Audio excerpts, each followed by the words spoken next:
Why is Paradise Lost considered to be the greatest, the best piece of literature in history? How do you explain it Ah, to a lay person? well, of course, not everyone would agree. I would say that, but I mean, I think Milton. I mean, I guess Shakespeare's generally thought the greatest English writer, but I think Milton's probably generally considered the greatest non-dramatic poet in English, and certainly one of the great European writers.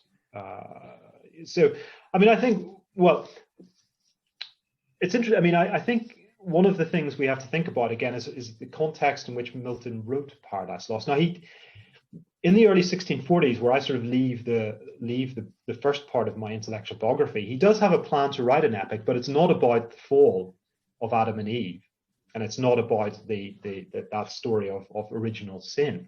It's about King Arthur. Actually, he wanted to write an Arthurian epic about the kind of myths of English and British history. And so he does have some thoughts at this point about maybe writing a tragic drama about the fall and about Adam and Eve, but that's not his main idea for an epic poem. So one of the reasons he sort of gravitates towards writing an epic about Adam and Eve and the fall, I think, is his experience of the civil wars, and he becomes, and this is an important part of his story, after he supports the execution of Charles I in 1649, he becomes employed by the Republican regime that takes over for 11 years, from 1649 to 1660. And he's employed by Oliver Cromwell, who becomes protector of that republic in 1654. Milton continues throughout the 1650s to work as a kind of civil servant for that regime. And it's only in the late 1650s, as that regime starts to crumble. Cromwell dies in 1658. And at that point, the Republican regime starts to crumble. And it's only at that point that he starts to write Paradise Lost. So it's, in a way, it's a poem that comes out of the disappointment of the failure of the Republic. And I think that changes his idea, his ambition to write an epic, from something about British history into something about what he sees as the history of the world. Full stop, from the beginning to the end, from creation to the apocalypse and to the end of the world. And so he starts writing Paradise Lost in the late 1650s. The monarchy is restored in England in 1660. Charles II, Charles I's son, is restored as the monarch, and Milton has to go into hiding briefly because of his association with the regime, the Republican regime. He is arrested, and there is a real potential that he might be executed in 1660, as many were who were involved with the execution of Charles I. But he's allowed to retire. He's blind. Now, another important part is that he's also blind at this point. He goes completely blind in the early 1650s.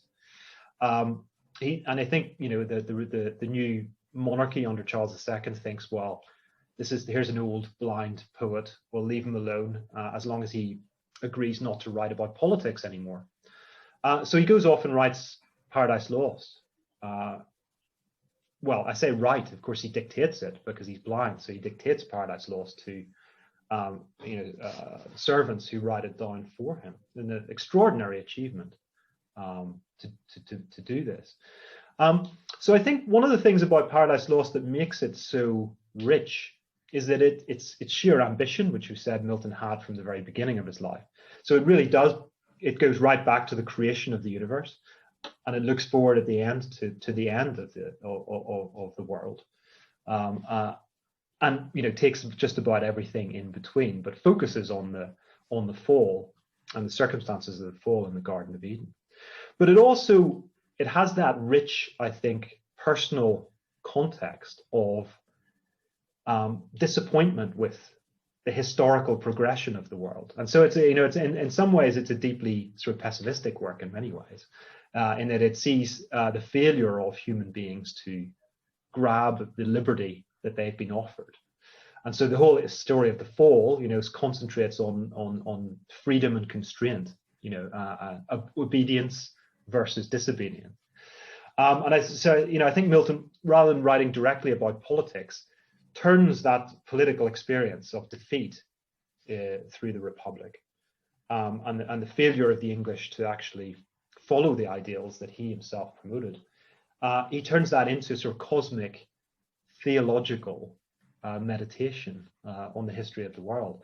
And I think that's partly the sheer scope and ambition and grandeur of the poem that makes it so great. Of course, it's wonderfully, its poetry is wonderfully articulated and wonderfully created.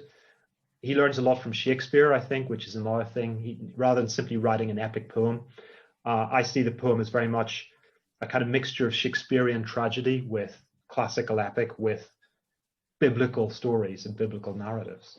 So I think he learns a lot from Shakespeare, and that dramatic element that he introduces into the poem with the characters of Satan, above all, and Adam and Eve, I think makes it very different from any other great epic poem that's gone before.